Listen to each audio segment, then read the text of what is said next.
childhood memories, I was brought up in an estate, rubber estate, and in Malacca.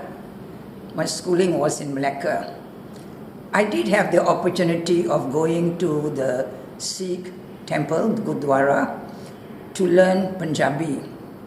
But those days, when I was a student, there were very few formal classes. So we didn't really have formalized learning.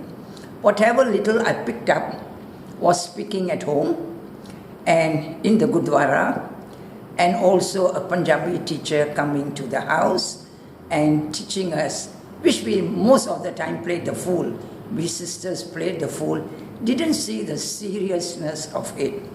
However, I did take up Punjabi for Form 5. My father had arranged for a tutor to come to the house, and I must say I had a credit in Punjabi. That is the academic side. Other than that, really no in-depth learning of Punjabi. I was pretty happy with what I knew. I could converse. Till today, I can still understand a conversation. I can talk. But reading, I'm a little slow because no practice, and also because I'm an English language specialist.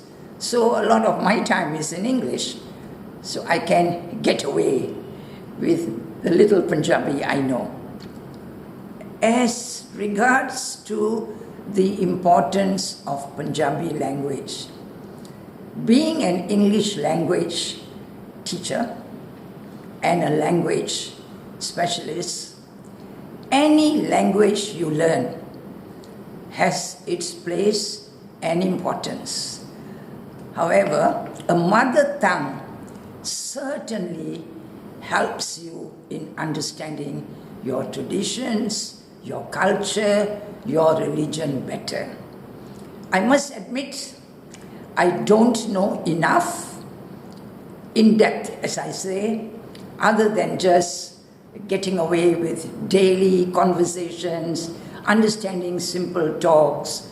My vocab is limited. That's because the language I am working in. Any language for that matter, especially your mother tongue, to me is definitely worth a learning.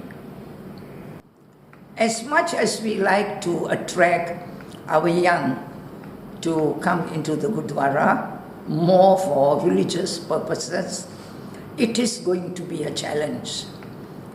One is because people just go on Sunday or for an event, just for social events.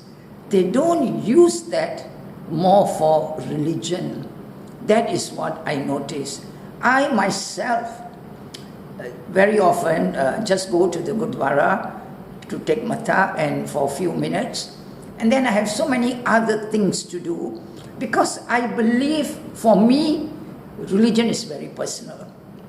I am a religious person in my own way. I don't like to follow what everybody is saying I have to do, but I follow the Sikhi principles. If I need to go to Gurdwara, it's just going to be a few minutes or so. I don't really sit there for long hours.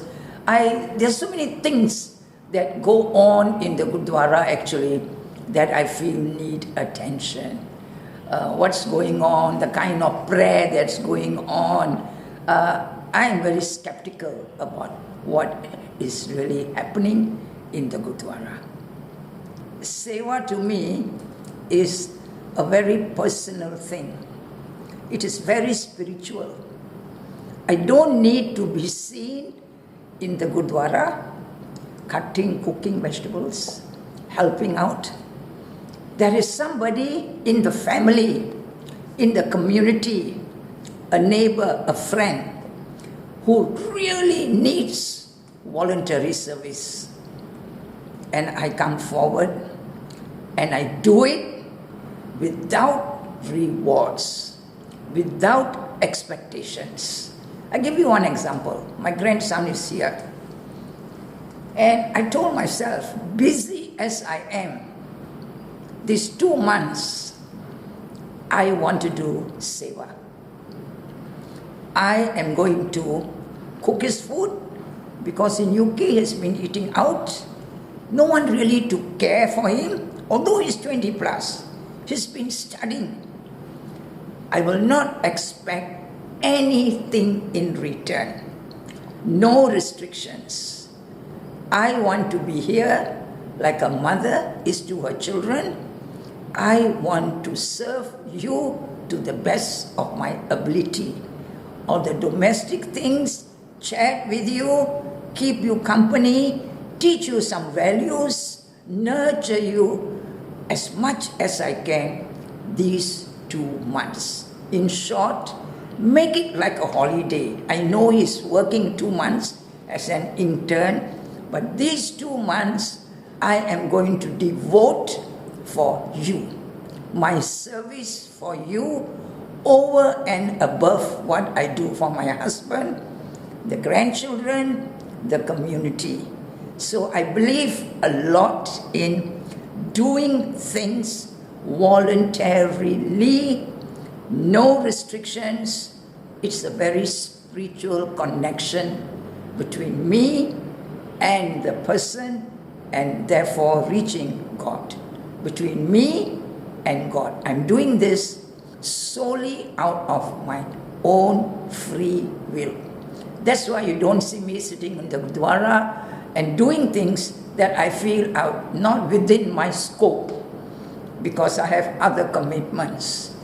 But daily I do things to reach out, to help as many people I can. That to me is Sewa. Don't expect anything in return. Do it voluntarily, just when you want, when you are able to, not a show.